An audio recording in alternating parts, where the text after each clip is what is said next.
کیا آپ کبھی کسی ایسی جگہ پر گئے ہیں جہاں آپ بالکل اکیلے تھے اور آپ جانتے تھے کہ کوئی ہے جس کو حقیقت میں آپ کے ساتھ ہونا چاہیے تھا، لیکن وہ وہاں موجود نہیں تھا اور آپ چاہتے تھے کہ وہ وہاں ٹوٹے ہوئے تعلق کی وجہ سے نہیں تھا؟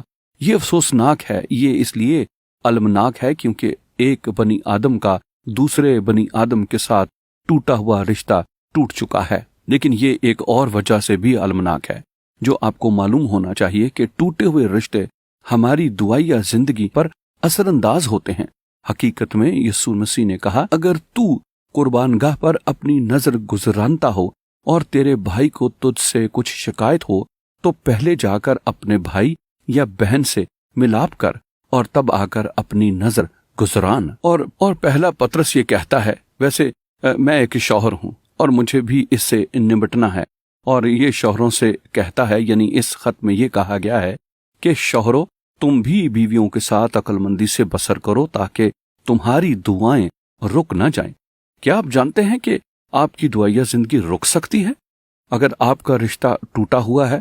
اگر آپ اپنی بیوی کے ساتھ تکریم، عزت اور سمجھ کے ساتھ پیش نہیں آتے، یہ آپ کی دعائیا زندگی میں رکاوٹ ہوگی۔ یہ میں نے نہیں کہا، یہ پہلا پطرس 3 باب میں خدا کا کلام کہتا ہے۔ اس لیے ہمارے تعلقات بہت اہم ہیں، اور اگر ہم دعا میں قوت پانا چاہتے ہیں، اس میں رکاوٹ کی ایک بڑی وجہ ٹوٹے ہوئے تعلقات ہیں۔ اس لیے ہمیں ان رشتوں کو بحال کرنا ہے، میل ملاپ کرنا ہے۔ آئیے میں آپ کے ساتھ ایک کہانی بیان کروں۔ میں اور میری بیوی جب پہلے ازدواج کے بندھن میں بندھے، ہمارا ایک دوسرے کے ساتھ یہ عہد تھا کہ ہم کسی بھی مسئلے کو حل کیے بغیر بستر پر نہیں جائیں گے۔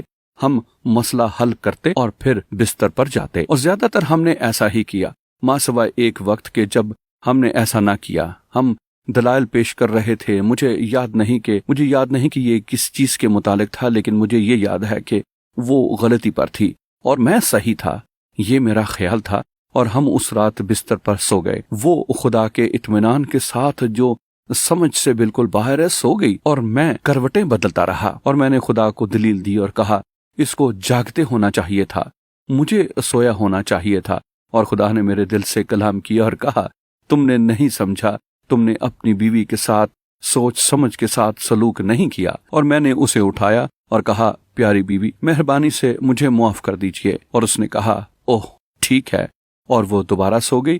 لیکن میں آپ کو بتانا چاہتا ہوں، میں نے خدا کے ساتھ اطمینان پایا جب میں نے اس کے ساتھ صلح کر لی۔ کیا آپ کو کسی کے پاس جانے اور صلح کرنے کی ضرورت ہے؟ میاں یا بیوی، کیا کوئی مسیح میں بہن یا بھائی ہے جس کے پاس آپ کو جا کر معافی مانگنی اور اس رشتے کو جوڑنے کی کوشش کرنی ہے؟